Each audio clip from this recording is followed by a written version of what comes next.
Le 26 mai 2010, l'UFC a signé un accord avec le RPT. Et dans cet accord, il y a une série de stipulations qui ont été inscrites. L'élément central de l'accord, et c'est sur ça on a fixé un délai, c'est la mise en place des réformes prévues par l'APG. Nous sommes mis d'accord pratiquement sur tout, sauf un seul point sur lequel on n'était pas mis d'accord, c'était l'élection présidentielle à 2 tours. Nous soutenons 2 tours, le RPT soutenait 1 tour. Ça a duré, ça a traîné. Sur toutes les autres questions, on était d'accord. On se donne rendez-vous à l'extérieur, on s'est mis d'accord, etc. sur la mise en œuvre de ça. Et l'UFC a dit, bon, l'élection en 2 tours, on n'en fait pas un casus belli, mais voilà notre position. Depuis un certain temps, les responsables de l'UFC vont de radio en radio pour dire qu'il faut aller aux élections et après organiser et refaire les réformes. C'est proprement inacceptable. Pourquoi c'est inacceptable pour moi, qui non seulement a participé de loin aux négociations de cet accord, mais qui l'a défendu publiquement à plusieurs reprises, qu'on dise qu'il faut aller aux élections avant de commencer à faire les réformes. Au nom de quoi? Pourquoi on a signé l'accord alors? Quand je parle de divergence politique fondamentale sur l'évaluation de l'accord, c'est d'abord ce point-là. Il est proprement scandaleux que nous ayons signé un accord sur lequel, c'est le seul point sur lequel on a fixé un timing. Et c'est moi qui ai fixé ça. J'avais mis 3 mois. Mais peut-être que c'était court. Ils ont mis 6 mois. Et qu'on vient de dire, après 2 ans, qu'il faut aller d'abord aux élections.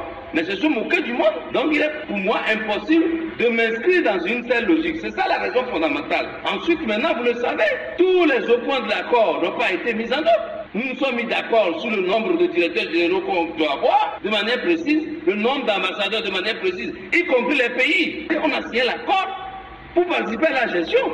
C'est pour être commande, c'est pour exercer le pouvoir. Et j'estime que dans l'UFC, je fais partie de ceux qui ont les moyens intellectuels, politiques et idéologiques pour exercer le pouvoir comme ministre. Donc vous ne trouvez pas normal que je puisse revendiquer, si tel est le cas, d'être ministre de la République?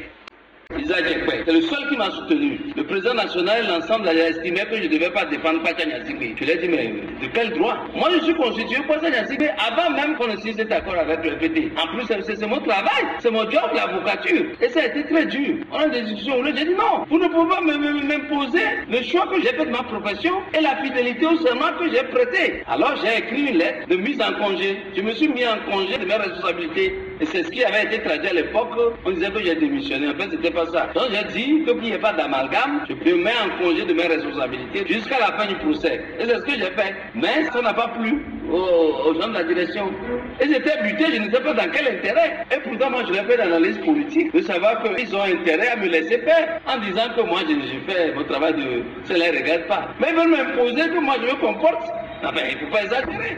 Mais c'est méconnaître Joby Gali. Donc c'est vrai, il y a eu une cristallisation très forte sur la question qui ne s'est jamais dénouée. Très forte cristallisation. Parce que j'ai évoqué mon serment. Et ils ne comprenaient pas que j'évoque mon serment. Je dis, mais moi je ne suis pas un comédien. J'ai prêté serment comme avocat. Et c'est ça qui fait ma vie. L'avocat estimait que ça ne plaisait pas à Pachanya Sigbe parce qu'on a signé cet accord. Vous savez très bien comme moi que ce qui préoccupe le plus Pachanya Sigbe dans cette affaire, c'est la perte de son frère. Quand vous décidez comme ça d'aller tuer quelqu'un de manière délibérée, sans aucune... et que ça a foiré, vous avez une arrêt dans la gorge. Donc, Pachanya Sigbe ne voulait pas que je défende.